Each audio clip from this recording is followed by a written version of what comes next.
Okay, so the next up, this is History Week. So we're going to have Gilbert come up and share the history with us. Hello everyone. When I left off last time we talked, we were in 1952. Of course, we're in 1953 now, and the first slide we're going to show is a slide of Point Pleasant. And for those of you that may not know where Point Pleasant is, it's the peninsula that sticks out from downtown, just west of downtown. And it used to be residential. Now the photo that you're looking at is actually in the 20s. I couldn't find exactly the one in the 50s that I wanted, but this closely shows a lot of the residential. Now if you look closely, there's a lot of real estate available at that time. But what I want you to look at are those docks that stick out, because those docks that stick out are not there too much longer after the 30s and 40s. But one of the docks that sticks out is Corwin Dock, where people used to get on the steamship and travel. The Tea Cozy restaurant was out there, and I'm still looking for a photo of the Tea Cozy restaurant, but the club had lunch at that Tea Cozy restaurant in the late 40s and or 50s, and that was the restaurant that we had our luncheon meetings at, except for special occasions, maybe at the Braden Country Club or at the Dixie Grand Hotel. The next slide is a slide of the Manti County Veterans Memorial Hospital. In 1953, it was opened, dedicated, and began to accept patients. The next slide is a photo of Warren Hardin, and he was our president in 1953. He was a successful businessman who also served as a state legislator and on various boards in the community. He was tall with red hair and was always dressed very well and had a red rose in his lapel. Sounds a little like Sean Flynn. I don't know about the rose, but the red hair does. He was born in 1903 in Lakeland, Florida, but moved to Bradentown in 1919, where his father became the minister of the First Methodist Church. And after college, he went into work in insurance and real estate business in downtown Bradenton. And he established his own firm and co-founded the Manti County Board of Realtors. And he was also president of the Florida Board of Realtors, and he was on the Florida Real Estate Commission. He became known as Mr. Real Estate in Bradenton. Now, he was a strong president, and when he was president of this club, he also got elected as lieutenant governor of the 6th Division for the Division of Florida Kiwanis. And volunteering was very important to him, and so he volunteered throughout the community. And one of the things that he did, he was in the Hernando de Soto celebration and the de Soto Historical Commission. And in 1949, he served as Hernando de Soto in the festivities that year. Next photo. Now this is a rendition, artist rendition of the youth center that was located on 13th Street, and that this club financed the majority of it. This club donated and stepped up to the plate when the black community was trying to find a location where they could put a youth center for their teenagers and give them a place for recreation. This club stepped forward and they dedicated in 1953 $10,000 to be matched for raising the over $20,000 that it cost to build this. This was a bold step in the 1950s for this club to take this step to help the black community. Remember, in 1950s, there were still Jim Crow laws that were enacted, that were in place against blacks. And there was also a lot of laws that also suppressed the vote. For this club to step forward was a very bold statement for the community, but the leadership in this club felt it was the right thing to do for the youth of Manatee County. And so they did dedicate $10,000, and we're going to hear more about that, about this project next time I talk to you. Now the next photo is a photo from 1953, and exactly 1953, of a shuffleboard tournament at the Bradenton Trailer Park. Now they had 19 shuffleboard courts, and the residents there played there, and they got so good they were competing in statewide and then national contest, and it became major entertainment there. A lot of champions came out of Bradenton Trailer Park on shuffleboard. But I also want to tell you that in addition to the shuffleboard, they had a lot of other entertainment. And the auditorium that Bradenton Kiwanis built at Bradenton Trailer Park, they had every night it was used for something, whether it was dancing, stage shows, movies, church services, or just other meetings. And so they had, the residents there had things to do all the time, and it was a very important part of the life there, and that's why it became so popular. Now, what's really interesting is, of course, that at this point in time in the 50s, trailer manufacturers now were starting to use the term mobile homes. And so mobile homes instead of trailers are starting to be used. But this club continued to be a leader in these parks and actually encouraged the opening of 58 other mobile homes within an 8-mile radius of Bradenton. Next slide is a slide of Kiwanis Hall. So in 1953,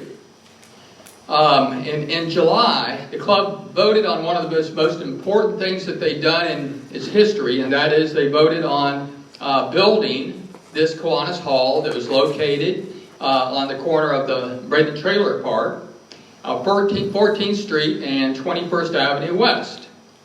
And in late November, it was completed, and then when they had the dedication, December 13th, several hundred people showed up, and they had quite the event. It was such a, we're going to hear more and more about this, but this Kiwanis Hall was to be used not just by our club, but our club was dedicating this to be used by Manti County, other events and clubs throughout the community, and in particular, a lot of you do know personally that the Bradenton Rotary Club used that on the Mondays for many, many years as we had the meetings on Tuesday.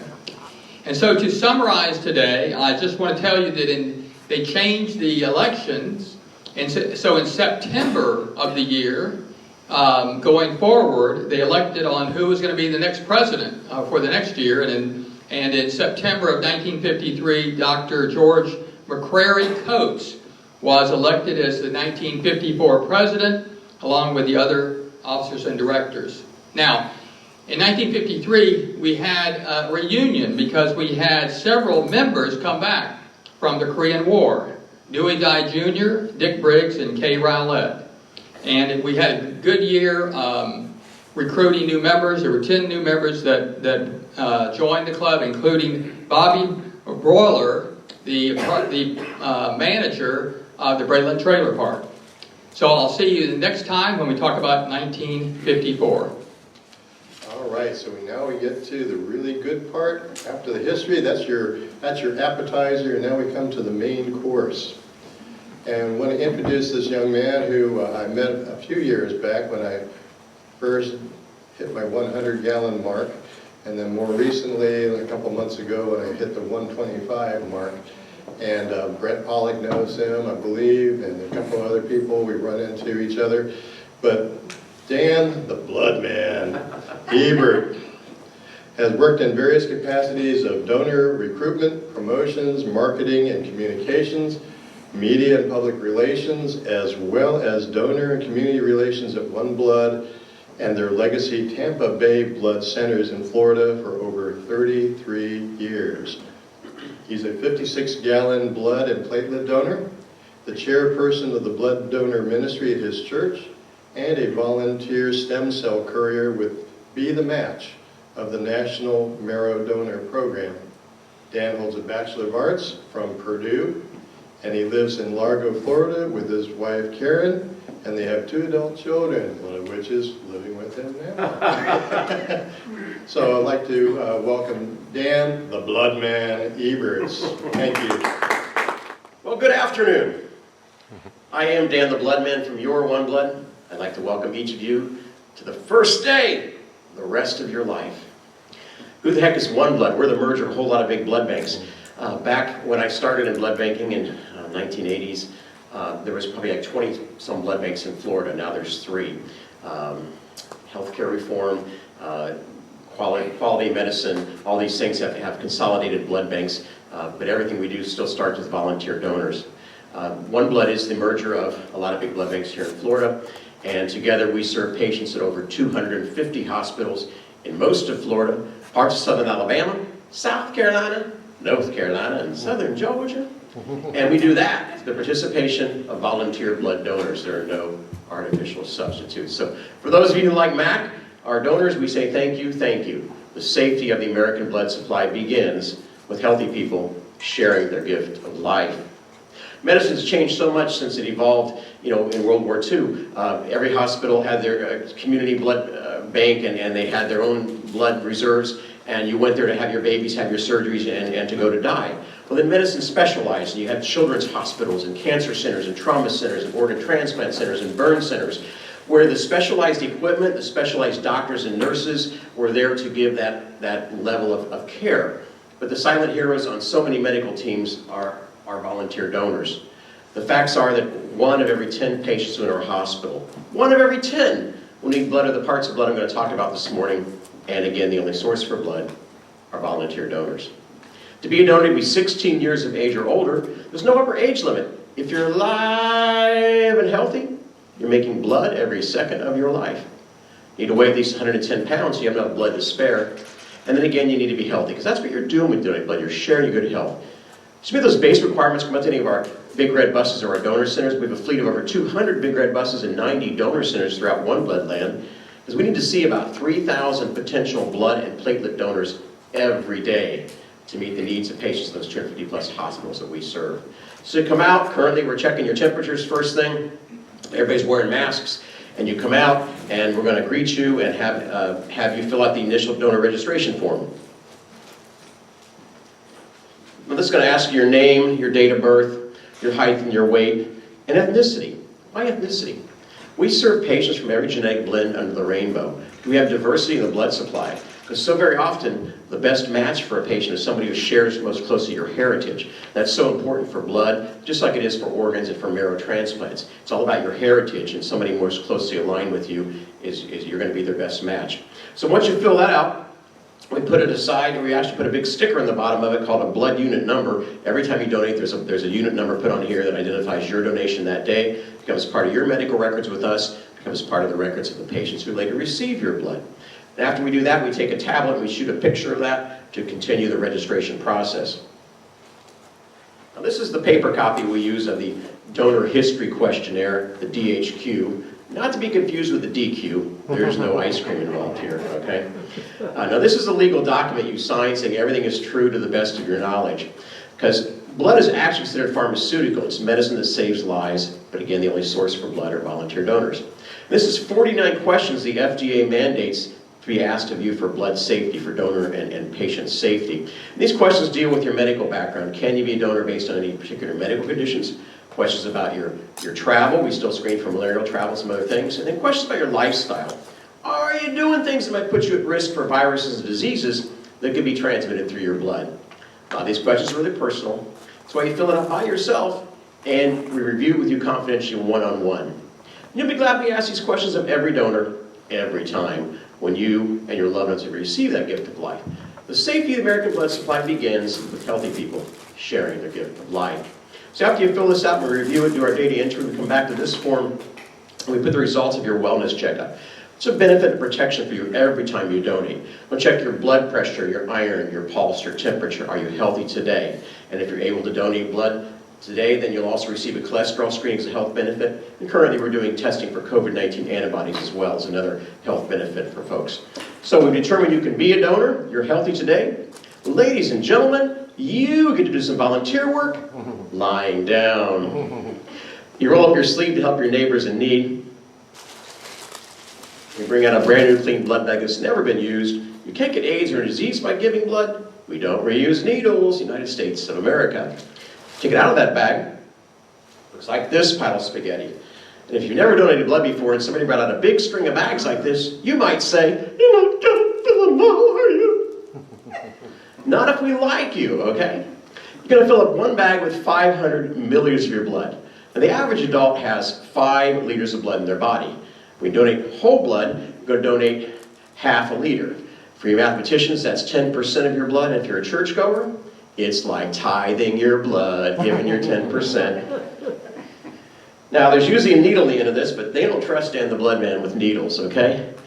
This first sample of your blood, we scrub your arm with an anesthetic to make sure it's clean and sterile. But when the needle goes in, a tiny bit of skin goes to the end of the needle called a skin plug. Goes this little bitty bag with the first sample of your blood. It's called a diversion pouch. It helps prevent bacterial contamination of the whole blood. Big important thing. The second important function of the little bitty bag is after it's filled, it's backflowed into 3 test tubes. That's the second layer of blood safety. First, we pre-screen the donors, and then we test every donor every time. 15 tests, 12 for viruses. Safest blood supply in the world, at least a 24-hour turnaround time before the results are in and the blood can be labeled and shipped to hospitals. One of the reasons you can't wait to donate. With blood testing, it's at least a day's turnaround time from when you give the blood to when it can be shipped out. So after that little bag is filled and backfilled, we open the main bag, we fill it up with your 10%, your gift of life. Now, I did bring some real blood with me today. It's in my body, okay? This is paint and water, this is fake blood.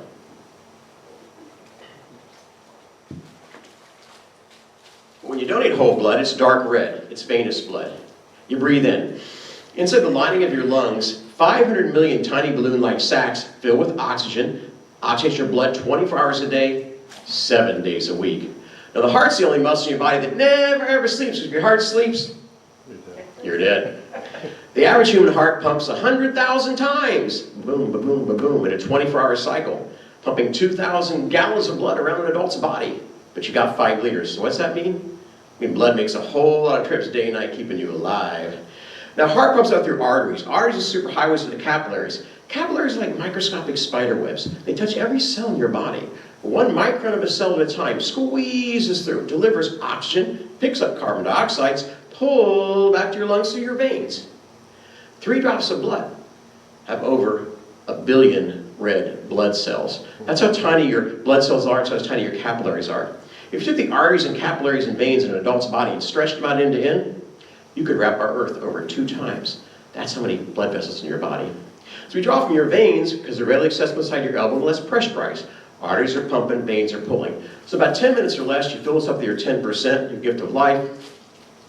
It's connected to this big string of satellite bags. It's living tissue. Has to go to our processing lab in St. Petersburg for separation and storage in a timely fashion.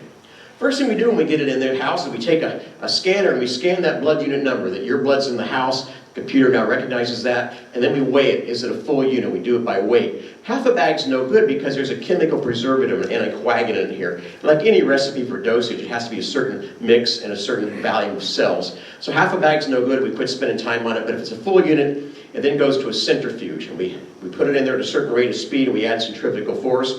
And anytime you spin anything down, what happens is, and let me get this out of the way. In one bag, what happens is the red cells sink to the bottom. They're heavier, they have iron in them. And the liquid portion of your blood, called plasma, rises to the top. We break the connection between the sterile bags in a special machine. We squeeze the bag, and we push out the contents from the top into the satellite bag, leave behind now what we call packed red blood cells. And this is the other bag, has platelets and plasma in it. We put that aside for now. We still have the red blood cells here. One of these other bags is an extra bag of anticoagulant, a preservative. We mix it together, and this gives us a 42-day refrigerated shelf life. Why 42 days?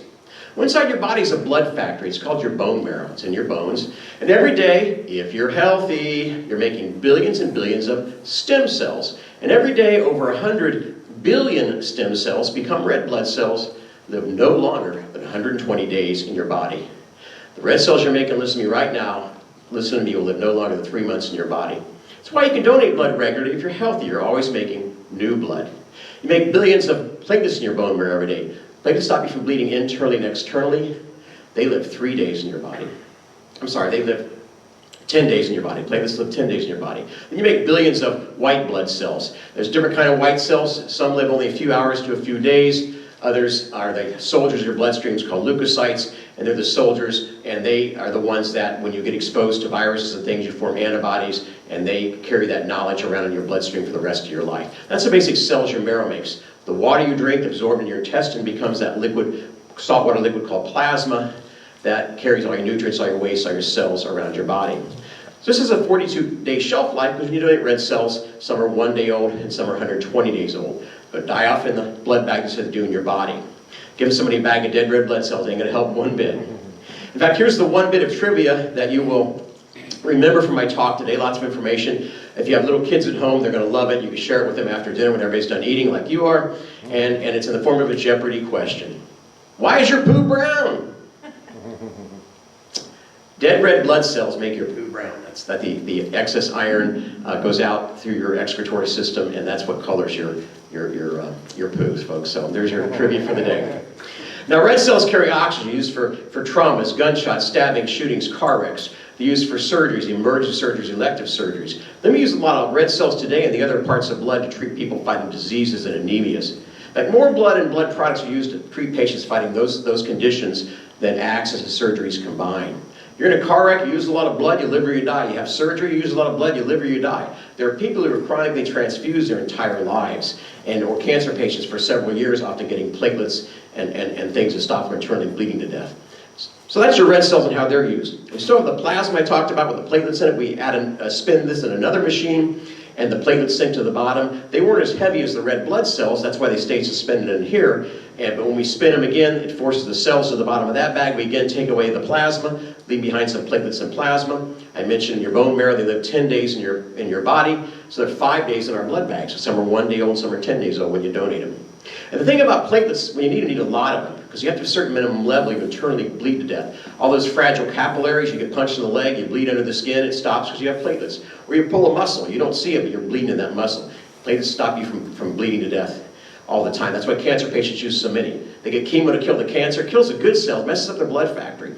And because they need a lot of platelets, we have to pool together 4 to 6 of these to make 1 dose of platelets. So we have 4 to 6 different donors being blended together with platelets to make a dose. That's why special donors like Mac who come to our centers can give complete doses of platelets while they watch a movie on Netflix or read a book on our free Wi-Fi. And that's why there's such a need, because they have a 5-day shelf life.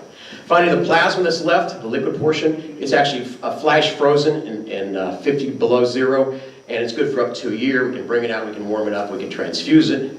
One of the things that's happened in this what I call the crazy COVID days, D-A-Z-E, that we've been through this last year, convalescent plasma. Folks who've had the COVID virus and have not been vaccinated can give complete doses of plasma with their antibodies, and that's one of the frontline treatments they're using on patients today as practice of medicine has evolved with COVID, is they're giving patients right off the bat big doses of convalescent plasma with the antibodies to help them fight, give them the extra push in their immune system from the gifts of donors. So that totally changed us this year. We never had a program like that, and all of a sudden out of the blue we invented it, and as people had COVID and we identified them, we would then have them donate that special gift as well to meet patient needs. So every time you donate whole blood, your 10%, which you can do as often as every 8 weeks, because you got a blood factory inside of you, we can get a plasma platelet and a red cell, and you can potentially help save or sustain 3 lives. And there's no greater gift than the gift of life. Now, as Mac mentioned, I've been doing blood making in Tampa Bay for 33 years. Lots of excuses I've heard. Number one, top of mind for a lot of folks is, but I'm scared of needles. If you like needles, we probably don't want your blood anyway. You know? Patients don't like needles either, but they don't have a choice about it, but you do. You do. Second reason, even today, some folks, I'll get a disease if I give blood. Can't get a disease by giving blood. It's what's coming out of you in a clean, sterile bag. And if people who know they're at risk for diseases don't give the blood that 1 of every 3 of us do in our lifetimes. 1 of every 3 of us in our lifetime need blood of the parts of blood. And I've talked about this today. And if it's not you, it will be someone you know and love. And it's got to be there when it's needed most. And the number one reason in surveys, when people never get blood, number one reason, I never thought about it. Nobody ever asked me. Maybe that's one of the reasons you're here today, for me to tell you about the blood factory inside of you and how blood's used to save lives, and for me to ask on behalf of yourselves, your family, your friends, to give that gift of life. I was one of those scared needle people when I started blood bank 33 years ago. I'd never given blood before. I said, I can't ask people to do it, I never tried to do, so I gave blood for the first time. It's all up here. It's a quick sting, it's a pinch in the arm, you know the impact, it's no big deal. Since then, I've given 56 gallons of blood and platelets, mostly platelets. My best gift is an A positive donor to help meet those special needs of cancer patients. And I've come to believe that giving blood's good for your body, good for your mind, good for your spirit, good for your body. Every time you donate, get a wellness checkup. Blood pressure, iron, pulse, temperature, cholesterol screening. Things you go to the doctor for, we do every time as a benefit and protection for you. We have a great website, oneblood.org. One of our categories is I Am One Blood, Share Your Story. We'll have patients write stories, thank you for saving my baby's life. We'll have donors write in. I went to help others, I found out I had 300 cholesterol. I was a heart attack, a stroke waiting to happen. I found out I had high blood pressure. I found out that my iron was really low, and you sent me to the doctor. I had leukemia, I had bleeding ulcers. All true stories. You know, people find out by tracking their medical history with us. So it's good for your body to give blood, have those vitals checked regularly. It's good for your mind, your peace of mind. Your peace of mind. You're paying it forward. You're paying it forward. A lot of people say, well, you know, if someone I know and love needs blood, then I'll go give it. You can't wait to donate. When blood's needed, it's got to be on the shelf right now. The truth is that blood donors are the first responders. Because if donors didn't do their job and make sure that blood was on the shelf, those platelets were on the shelf, the trauma centers, the doctors, the nurses, they couldn't do the EMTs couldn't do their jobs. The truth is you protect your family, your community by giving blood regularly to make sure it's a ready supply at all times. So it's good for your mind to give blood, your peace of mind. Finally, give blood is good for your spirit. Winston Churchill said, make a living for what you get, but a life for what you give. If you've been blessed with good health, you can share with others. It doesn't cost you 1 red cent to give blood. Less than an hour of your time start to finish giving whole blood. The actual donation is like 10 minutes. Can potentially, again, save or sustain 3 lives, and there's no greater gift, the gift of life. So I invite you to give blood regularly. If you're able to do that, not everybody can. On any given day, about 63% of people are eligible to donate. There's permanent temporary deferrals for donor patient safety. But of the 63% who can give, less than 5% do. And yet 1 in 3 of us need in our lifetimes. So I invite you to give regularly if you can, make it part of a healthy lifestyle, part of the difference you can make. Because giving blood changes lives, starting with your own. Any questions? Do I have 30 more seconds? Yeah. I just want to hear if there's any questions first. I don't know if we have time for questions. Right, because I'm Dan the Blood Man.